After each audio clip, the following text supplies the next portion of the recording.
Bonjour, tu vas bien?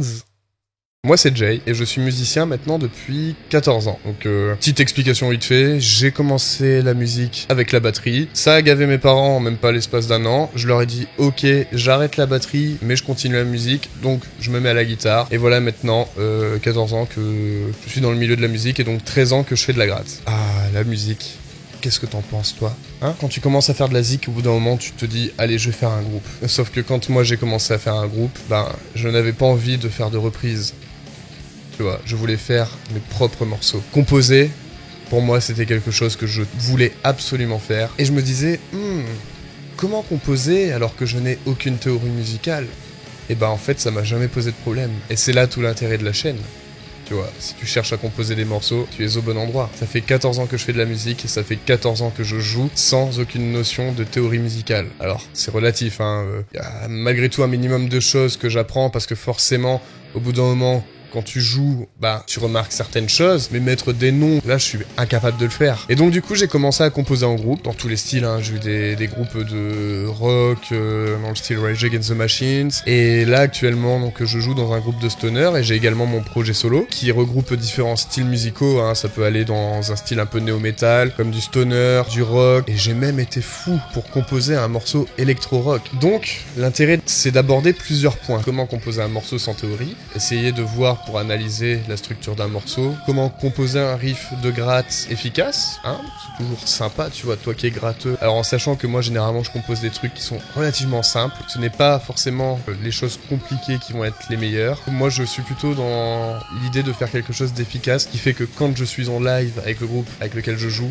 je puisse être bangé comme un bâtard là, comme ça là. Donc du coup, composer des riffs de gratte, composer une ligne de basse et, chose importante, composer une ligne de chant, parce que sache que le chant c'est quelque chose que je fais depuis pas si longtemps que ça. Donc l'histoire en fait avec le chant, c'est que j'ai formé un groupe, donc le groupe dans lequel je joue actuellement. On était dans l'idée de prendre un chanteur, sauf qu'en fait tu vois, le chanteur faut le trouver, mais pour dire de trouver un chanteur il faut le chercher. Donc en attendant je m'étais dit vas-y, je vais chanter pour dire qu'il y a quelque chose quand même sur le morceau quoi. Et au final, vu qu'on n'a jamais cherché de chanteur, j'ai dû continuer à chanter, tu vois. Donc forcément, j'ai évolué avec le temps.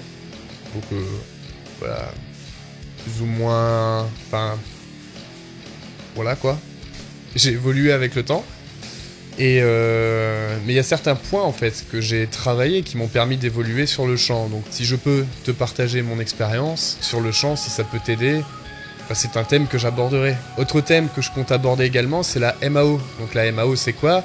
C'est l'utilisation d'un logiciel studio, entre autres. Il y a des bases à connaître, des fois ça peut faire peur quand on voit l'interface. Moi je vais juste t'apprendre la base, rien de plus. Il y a des mecs qui sont bien plus doués que moi pour maîtriser ce genre de logiciel. La raison pour laquelle j'utilise la MAO, c'est tout simplement pour composer quelque chose, le proposer au groupe. S'ils aiment bien, on garde. S'ils aiment pas, on balance. Parce que forcément, quand tu joues en groupe, il faut un local. Souvent, les locaux de répète, tu payes à l'heure. Et forcément, le temps, ça défile à une vitesse. C'est un truc de dingue. Le gros avantage, en fait, de savoir faire un peu de MAO, c'est de gagner du temps, en fait. Parce que du coup, t'arrives en répétition avec déjà quelque chose à proposer. Donc... forcément, tu gagnes du temps, tu sais déjà sur quoi partir. Mais au moins, t'as fait quelque chose et t'essayes de gagner du temps sur ta répétition. Et donc, forcément, il faut simuler une gratte électrique ou en son clean, par exemple, une basse. Et donc, on utilise pour cela des VST. Les VST, ce sont des simulateurs d'ampli, de baffles, pour la gratte, pour la basse. Et même, t'as des simulateurs de batterie. Donc en fait, moi, tout ce que j'utilise, ce sont des simulateurs gratuits. Ce sont des VST gratos qu'on peut trouver sur le net. Donc pareil, si je peux te filer mes petits filons comme ça, pour toi, éviter de craquer ton porte-monnaie ou de casser ton cochon avec lequel t'économises tes ronds depuis que t'as 12 ans, voilà, c'est tout bénef. Et puis ça te permet au moins, si t'es pas trop assidu dans le logiciel, tu t'es pas ruiné pour rien. Donc c'est l'intérêt aussi d'étudier un peu tout ça. Et forcément, dans la musique, quand tu joues depuis certaines années, t'écoutes aussi de la musique. Beaucoup de choses. Et donc moi, il y a beaucoup de groupes qui m'ont influencé pour m'aider à composer. Donc du coup, je compte aborder également ce thème-là, c'est mes influences musicales.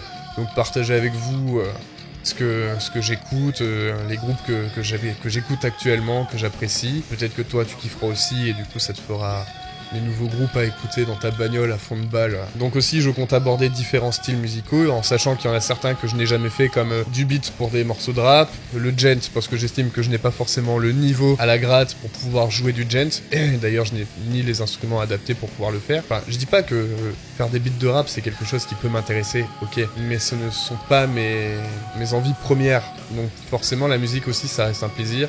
Faut que tu fasses ce que t'aimes, tu vois. Puis fuck off, tu composes un morceau, t'es fier de ce que t'as composé. Bah, si les gens n'aiment pas, c'est pas grave. Si toi tu kiffes, c'est le principal. En sachant que le morceau qui met tout le monde d'accord, il n'existe pas, tu vois. Un morceau que tout le monde kiffe, c'est pas possible.